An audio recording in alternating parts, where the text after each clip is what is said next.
Hello everyone and welcome back to EverlastCyber. In today's video, I'll be sharing some tips and strategies that I used while taking the CELPIP test in order to get a level of band 10 to 12. Now, in this video, I'll be sharing most of the tips that I used to max out my tests. As you can see on the screen, in listening, I scored an 11. In reading, I scored an 11. In writing, a 12. And in speaking, I scored a 10. I have done an earlier video on the writing test, so you can check that out on my YouTube channel, EverlastCyber. Now to dive into this video, first thing, you need to know that the CELPIP has 4 parts. You have the listening, you have the reading, writing, and speaking. The listening is the first part of the CELPIP test. Reading comes next, then writing and speaking. The listening test will usually start with a practice question that is not scored. So you'll be listening to a short passage and you'll be presented with one question.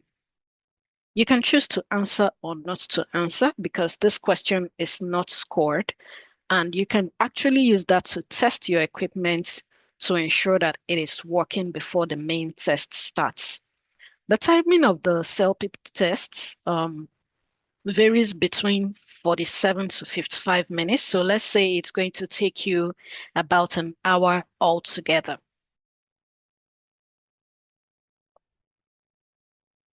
So there are 38 scored questions on the listening test. Each correct answer will receive 1 point.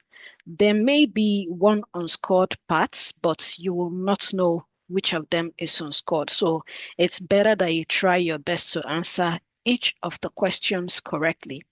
Points are not deducted for incorrect answers, but it is advisable to always answer every question. I'll usually start with the most easiest question to answer, the ones that I'm confident about. And at the end, if I see that I'm running out of time and I certainly do not know the answer to the question, I just do a quick guess. Now, the listening test is computer scored, and the CELPIP level is calculated by the computer based on the number of points and the difficulty level for the question. So there is a fairness in the score equating. Now, for the listening parts, you'll be presented with the general instruction screen. You will see and hear a voice reading the information. So you can either choose to listen to the information or read it. After this screen, the next screen that will come up is the instructions screen. Sometimes it will have an image, at other times it might not. This page will not be read out to you. It's only text. So you want to be sure that you read all the information on this second screen that comes up. Like I mentioned earlier, you could be presented with an image or not. You can see an example of an image that is presented on this first screen. Now, there are some other things that you need to take note of when you're presented with this screen. The first thing you should take note of is the audio bar that will be playing. That will show you that an audio is actually playing. Also, at the top right corner of the screen, you see the next button. It is optional for you to click on it, and you might want to use it when you want to move forward faster.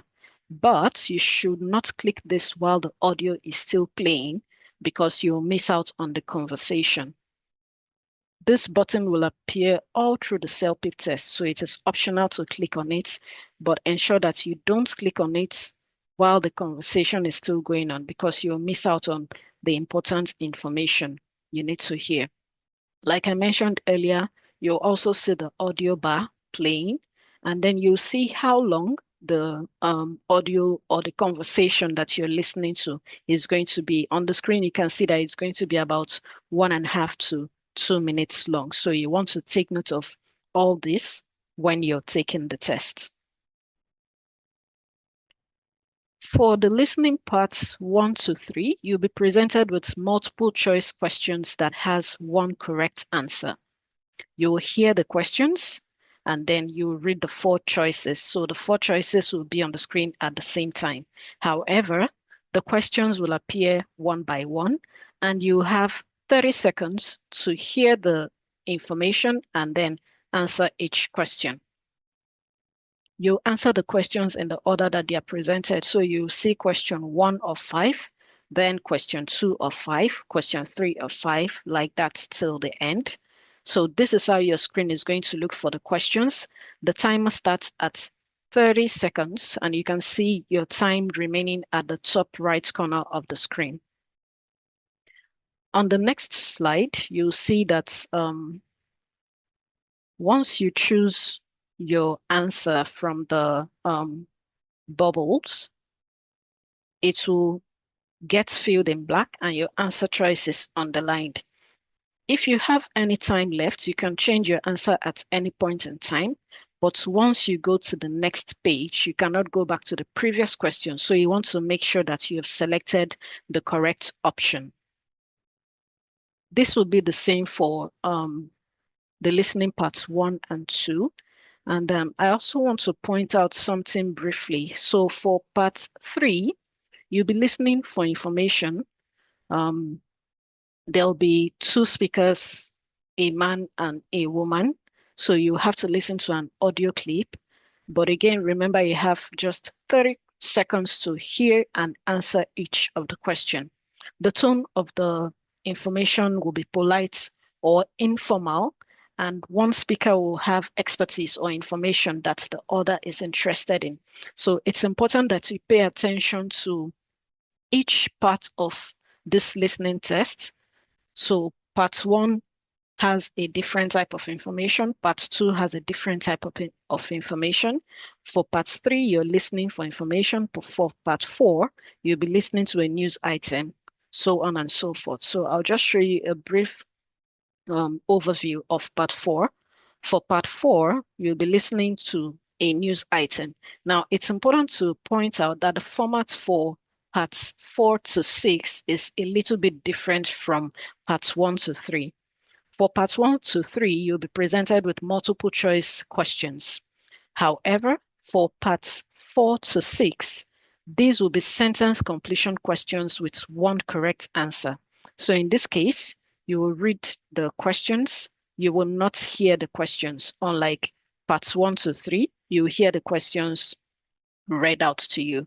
But for parts 4 to 6, you will not hear the questions. You have to read the questions. And now for this, all the questions will appear on the screen at the same time, so you can answer the questions in any order. For parts 1 to 3, you must answer the questions in the order that they appear. So you will say question 1 of 5, question 2 of 5. But for parts 4 to 6, you see all the questions on the screen at the same time. One thing to notice is that the time here is more than 30 seconds. This is because you're answering all the questions for this part within the same time frame. You don't have a separate time for this part. Each question has a blank box, and when you click on it, you see the drop-down menu of the options. You select the option you want, and it gets filled into the box. You can change your answers at any time within the 3 minutes that you have for this part. A quick heads up. So for part 4, which is listening to a news item, there will be only one speaker. It will be a news story. So it will be informational rather than conversational. Again, the questions will appear on the same screen after the audio, and you have to select your answers from the drop-down menu. Once you click on the answer you want, it will get automatically filled into the box. For part 5, you'll be watching the video between 3 or more speakers, and you'll be expected to answer 8 questions. It could be teammates discussing where and when to hold a tournament or a party. It could be neighbors planning a block party. It could be classmates discussing who will complete what part of the group project. Now, this part of the test, it will include facts, opinions, and emotions.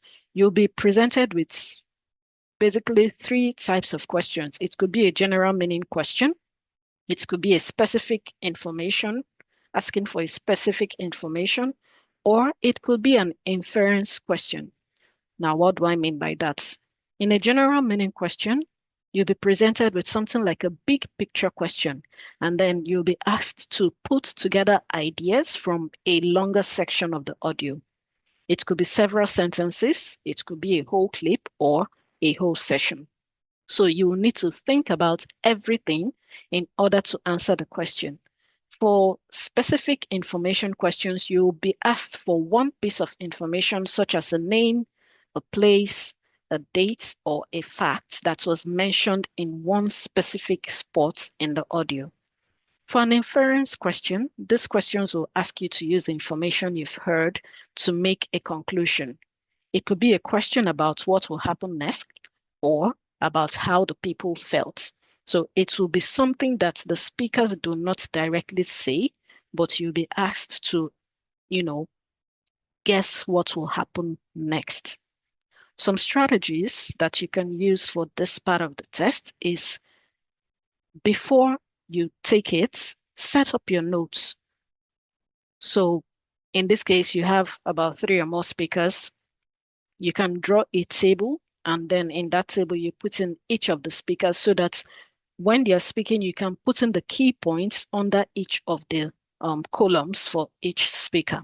It is important while you're listening that you identify the topic of the conversation, identify how each speaker feels about the situation and why, note what they agree and disagree about with each other, pay careful attention at all times, and then give yourself about 30 minutes to answer each of the questions.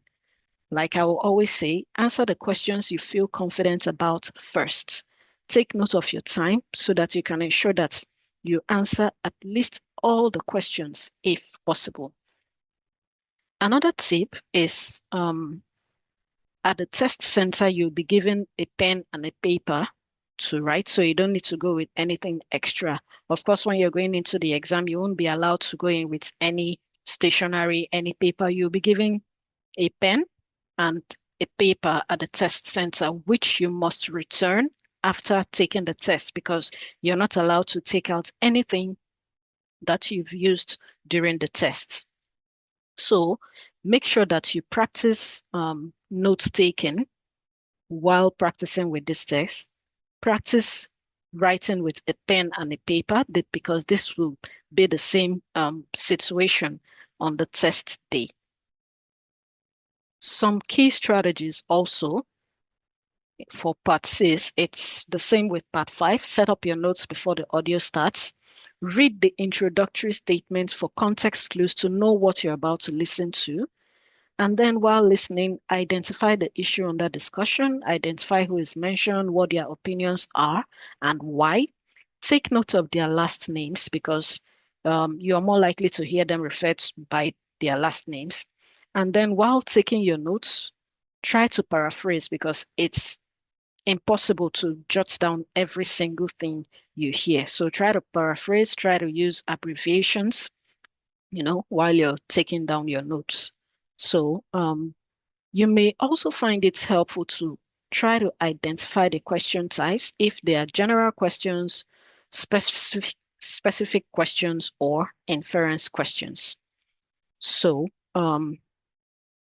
with these brief tips and strategies, I'm sure that with constant practice, you'll be able to max out your scores just like I did while taking the test.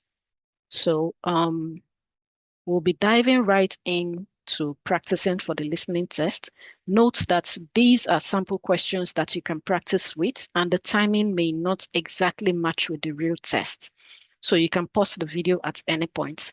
Try to answer the questions by yourself, and at the end of the video, there'll be a key, there'll be an answer key that you can use to score yourself to see how well you have done on the test. So without wasting further time, let's dive right into the listening test. Good morning, Hillside Community Center. This is Tara speaking. How may I help you today? Hi, Tara. I'm calling about my gym membership. I signed up 2 weeks ago, but unfortunately I've had some problems since then. I'm sorry to hear that. Could you tell me a bit more about what's been going on? Sure. First, I've been having trouble booking fitness classes. I downloaded the app, but every time I try to sign up for a class, it says the schedule isn't available. I've tried multiple times and even reinstalled the app. That does sound frustrating. We've actually had a few complaints about the app lately.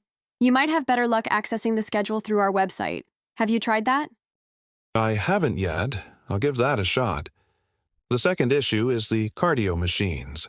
I usually work out around 6 p.m., but it's so crowded that I often have to wait 20 minutes just to use a treadmill. Ah, yes. 5:30 to 7 p.m. is our peak time. If your schedule is flexible, you might consider coming earlier or later. We've also just introduced a new equipment reservation system for those machines. You can book 30-minute slots in advance. Oh, that could be helpful. Is that through the website as well? Yes, just log in and look for the Reserve Equipment tab. And we're also launching a few more treadmills next month, which should ease the crowd.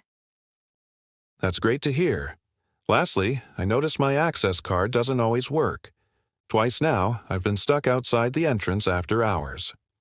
That's definitely not supposed to happen. It might be a faulty chip. Please bring the card in during staffed hours and we'll replace it for free. Will do. Thanks for helping me sort all this out, Tara. No problem, Mark. We appreciate your patience and look forward to seeing you back at the center. Question 1. Why is Mark calling the community center?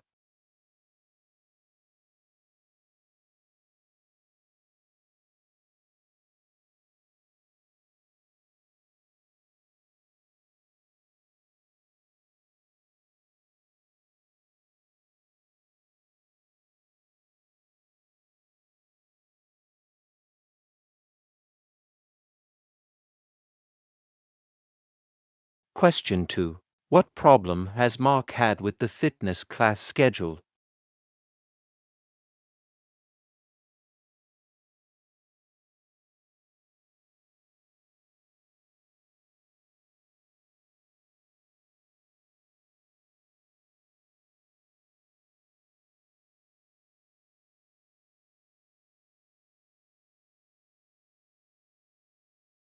Question 3. What does Tara recommend for viewing the schedule?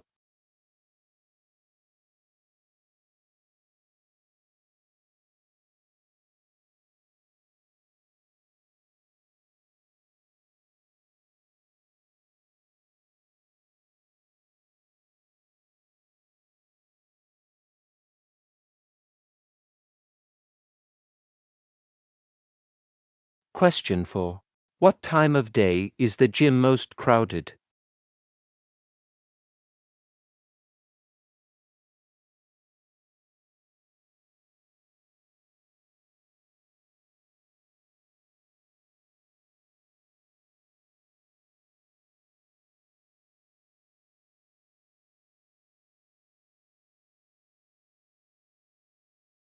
Question 5. How can Mark now avoid waiting for cardio machines?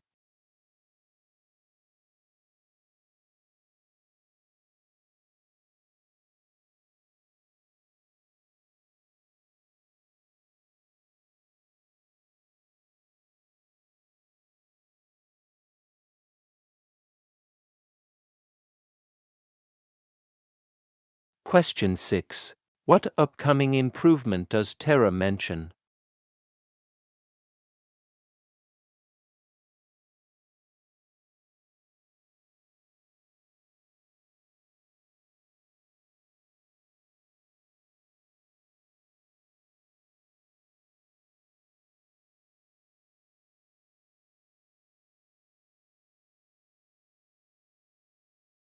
Question 7.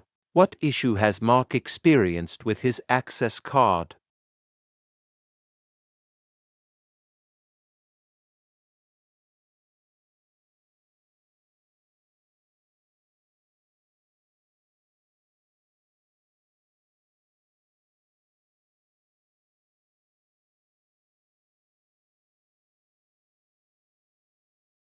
Question 8. What does Tara ask Mark to do about his access card?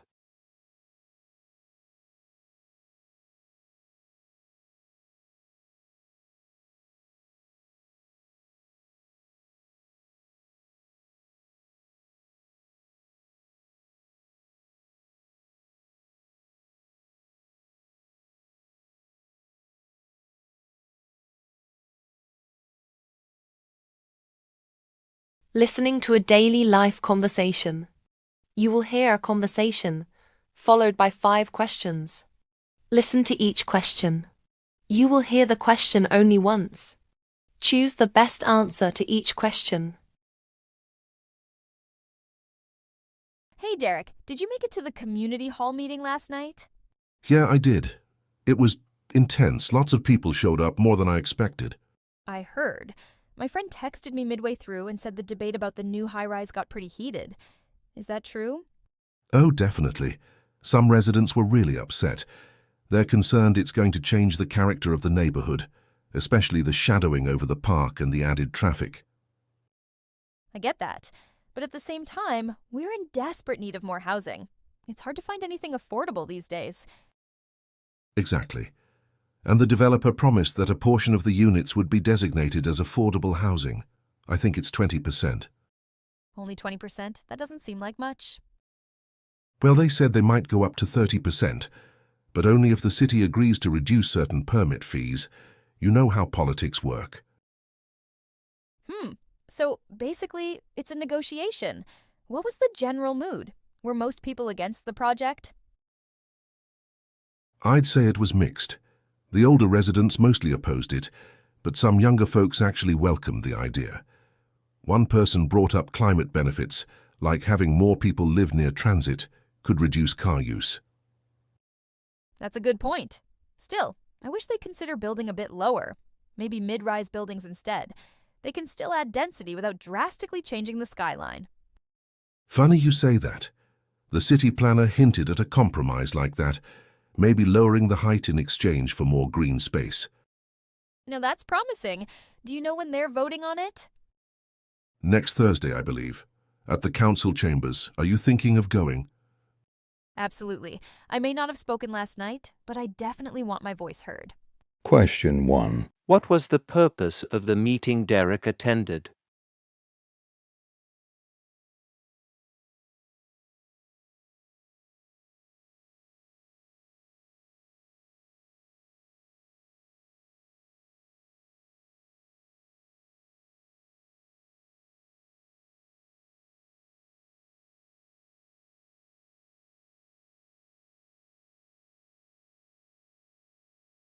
Question 2. What concern did some residents express about the new building?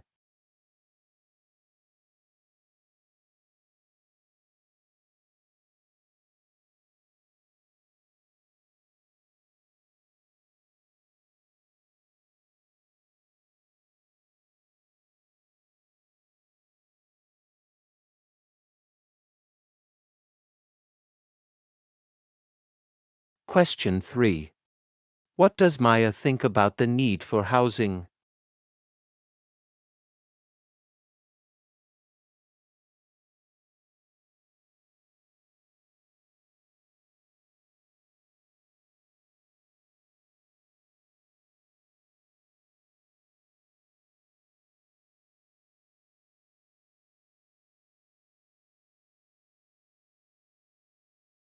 Question 4.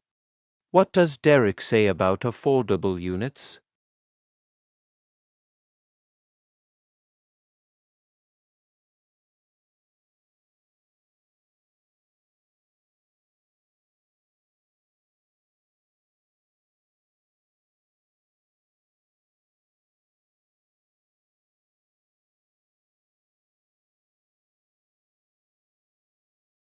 Question 5. Why does Maya criticize the 20% figure?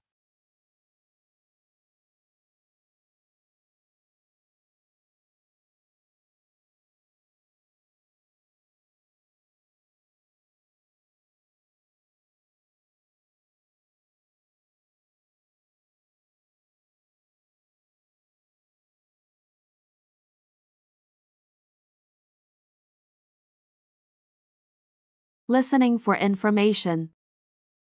You will hear a conversation followed by 6 questions.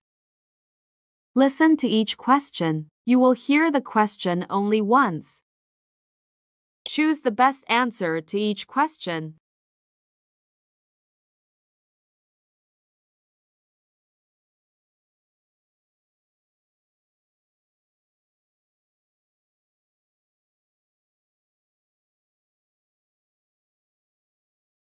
Good afternoon, everyone, and welcome to the City Science and Innovation Museum. My name is Nora, and I'll be your guide for the first section of today's tour, which focuses on renewable energy and sustainability efforts across the country. We'll begin with the Solar Futures exhibit, located to your left. This section highlights the advancement of photovoltaic technology over the last 50 years.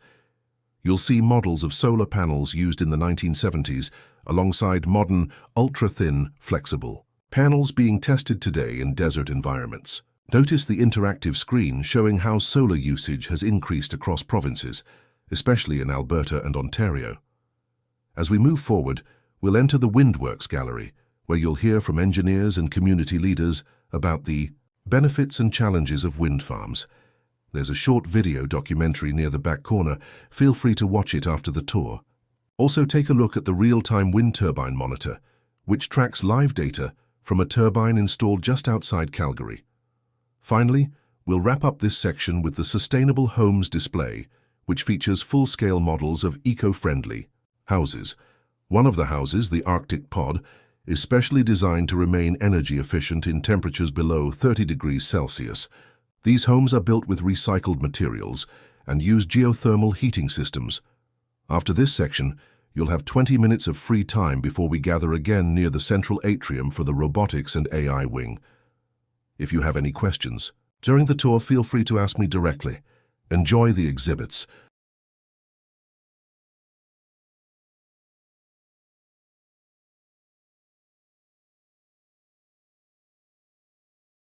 Question 1. What is the main focus of this section of the museum tour?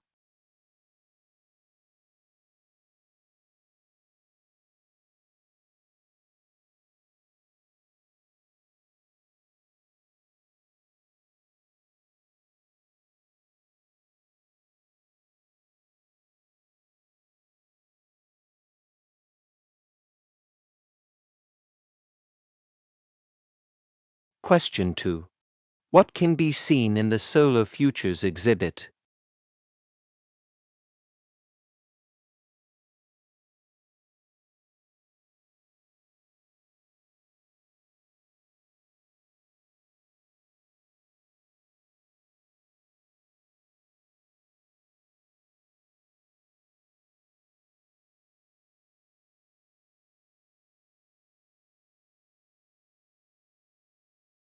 Question 3. Which provinces are mentioned as having increased solar usage?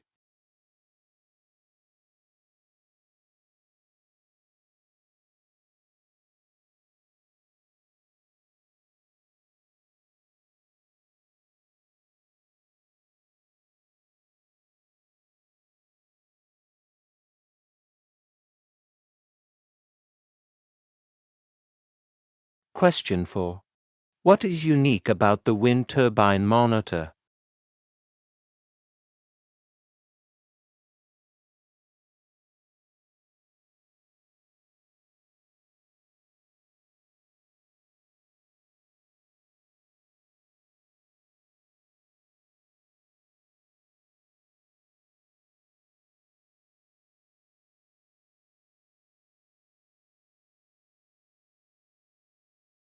Question 5.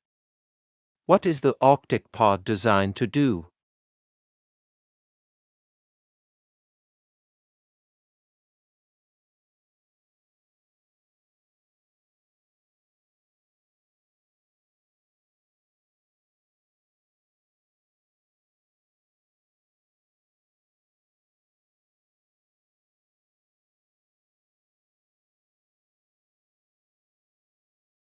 Question 6.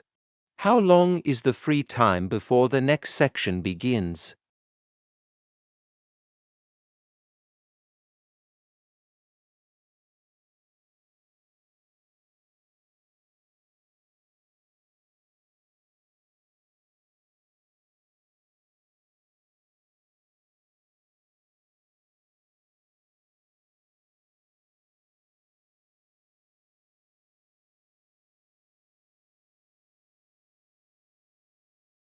Listening to a news item.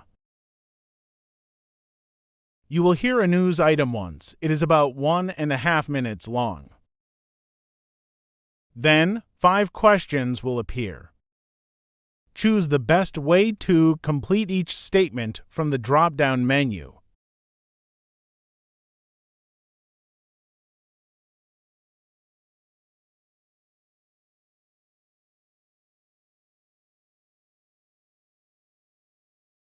Good morning. You're listening to City Pulse Radio.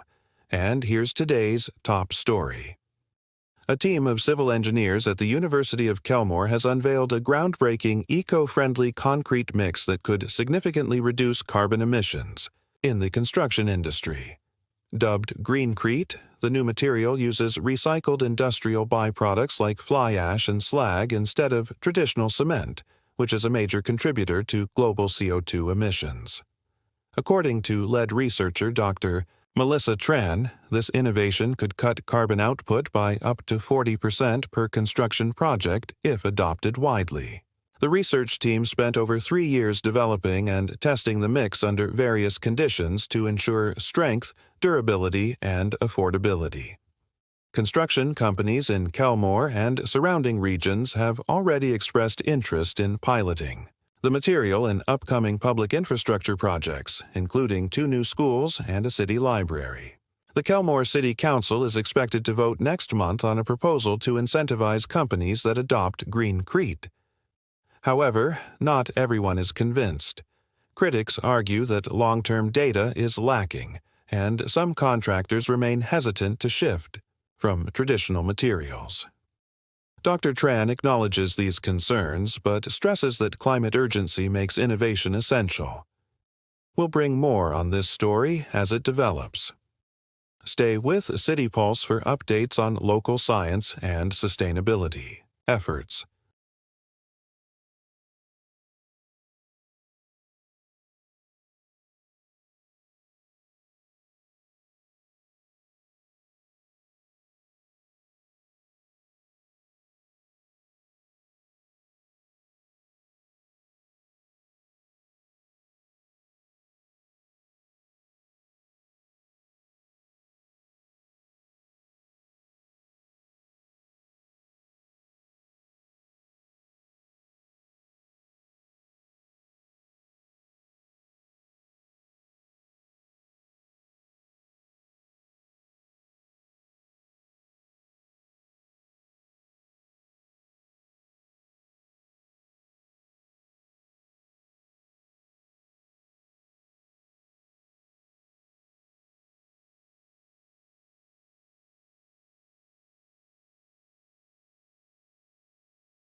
Listening to a discussion.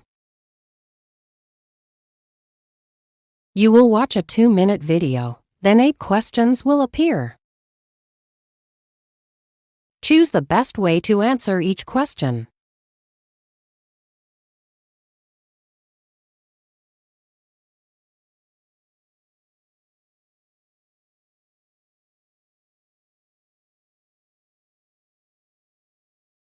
I'm glad we're finally discussing the new work-from-home policy. Honestly, I think it's long overdue. A lot of companies have adapted, and we're falling behind. I agree with you, Emma. The flexibility alone could boost morale. But we also have to consider how this might affect productivity. Some roles really do better in person. That's true. I'm in client services, and I do find that face-to-face interaction has its perks. But even I think we could manage a hybrid setup, maybe 3 days in the office, 2 at home. I like that suggestion, John. It keeps teams connected while offering flexibility. Plus, I've read studies showing that remote work can increase productivity when trust and clear expectations are in place. Exactly, Lisa. It's about setting the right boundaries. And we have tools now, Slack, Zoom, project trackers, to stay aligned even remotely. But what about team cohesion? I'm a bit worried we'll lose that spontaneous collaboration you get in a shared space. That's valid, but maybe we can plan regular in-office days just for brainstorming and team bonding. It doesn't have to be all or nothing. Also, let's not forget the savings, both for the company and for employees. Less commuting, fewer office resources. It's a win-win if we manage it well. Totally. And it could even help us attract talent from outside our immediate location. The hiring pool would be much larger. Okay, I'm more convinced now. As long as there's a clear structure and not just work from home whenever, I think it could work. So should we draft a pilot plan and present it to management? Yes. Let's put together some guidelines and maybe run a 3-month trial with one department first.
Listening for viewpoints.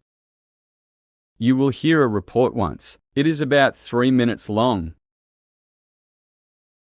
Then 6 questions will appear. Choose the best way to answer each question from the drop-down menu.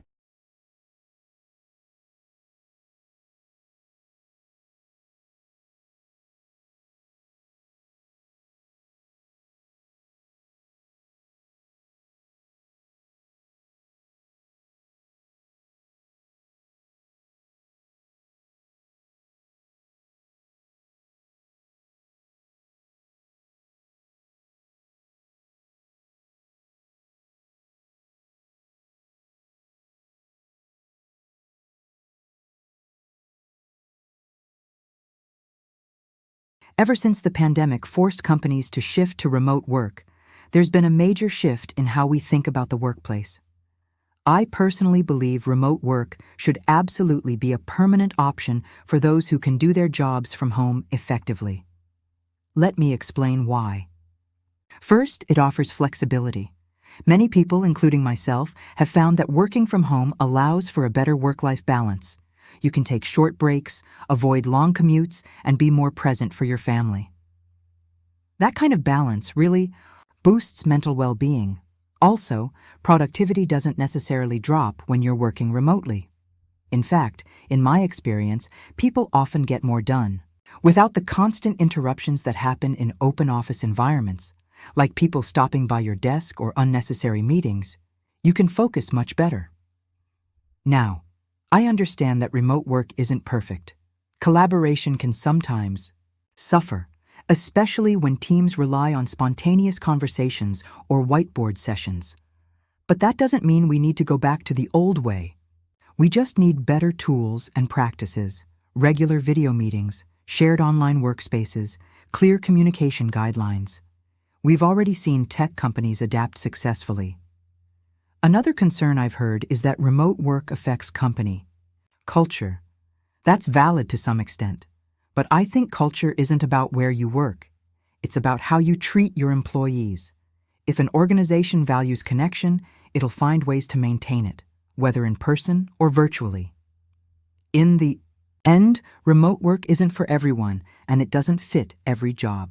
But for knowledge-based roles, it offers freedom, lowers overhead for companies, and opens up hiring to people in different regions, even globally. That's a win-win. Personally, I think the hybrid model, where people have the choice, will be the future.